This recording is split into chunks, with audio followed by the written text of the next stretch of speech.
Clay Kids and Crocs, and today we are learning how to make a slab plate from a mold. So this is actually one of our plaster molds. We have about 30 different shapes and sizes. I also just recently bought some wood molds of different shapes and sizes. The wood ones take a little bit longer to blow dry when we have to get it off. The plaster tends to suck the water out, so it's ready if we blow dry it in about 2 minutes. But we rolled this out earlier, and what you need is a bat and some newspaper, and then pick out your mold. So I've already rolled this.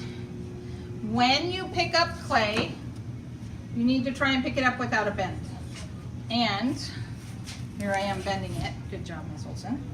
And I'm laying it over it.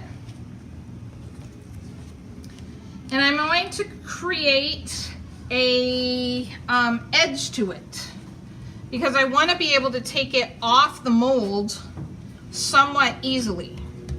We have these, what they're called pony rollers, and it has a completely flat edge, and then over here, this one has a little bit of a curve to it, so you can use that if you like.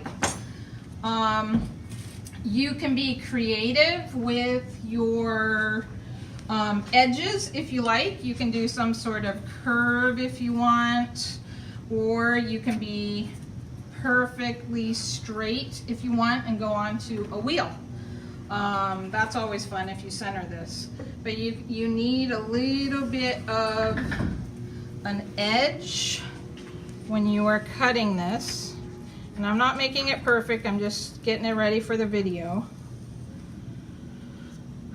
And then this is too soft a clay to work with. So you have to get it leather hard. And for those of you who don't know leather hard, it's got to be flexible, but if you pushed it too far, it would crack. I'm going to show you one that I've already made. So we made it a while ago, and I cut the edges nice and perfect. So obviously that one's not so pretty, but this one I took my time on it. Probably took about half an hour to get it to where I wanted it. The edges are rounded.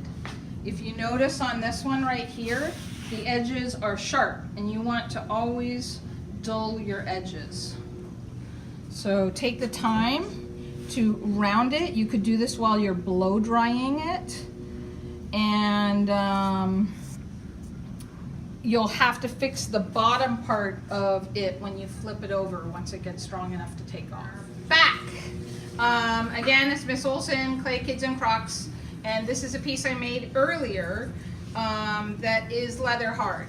And maybe even beyond a little leather hard, because I don't think I could move it much right now. But it's perfect for putting on the slip. So, this is slip.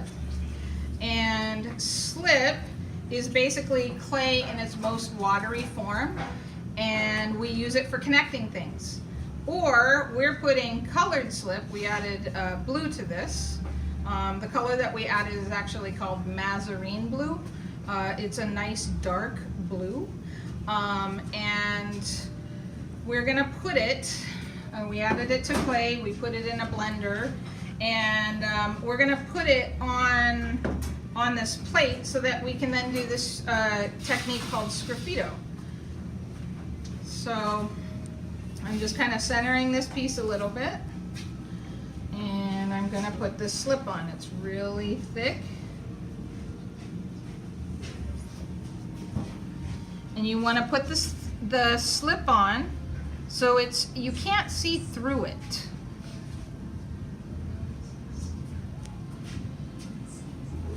If you can see through it, it'll look weak when you are finished with it during the glaze process. Now, I tell my students they may not glaze a greenware piece, meaning if this piece hasn't been fired, you can't put glaze on it.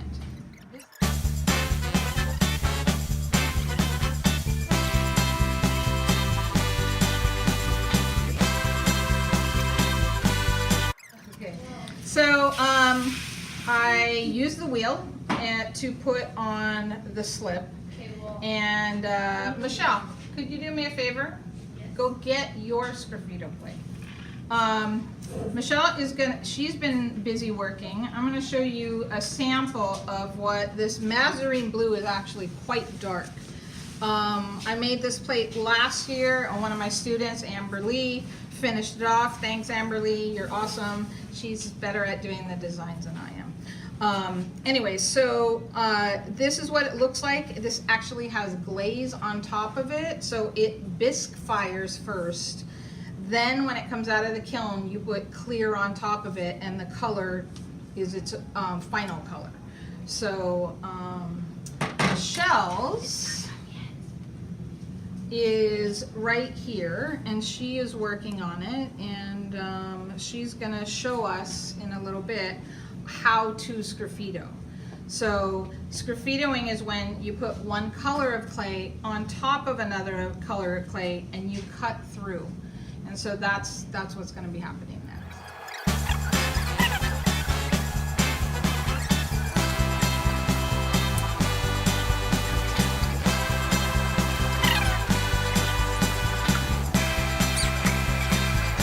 So this is the end of the Sgraffito plate demonstration. And I was just going to show you a couple ideas on Sgraffito plate. This one is finished up and bisqued. We can hear by the sound. This one is actually glazed, so it's after it bisques, then you put it in clear gloss and it'll come out like that. And that's it. Thanks for listening, and subscribe. Like us. We like you.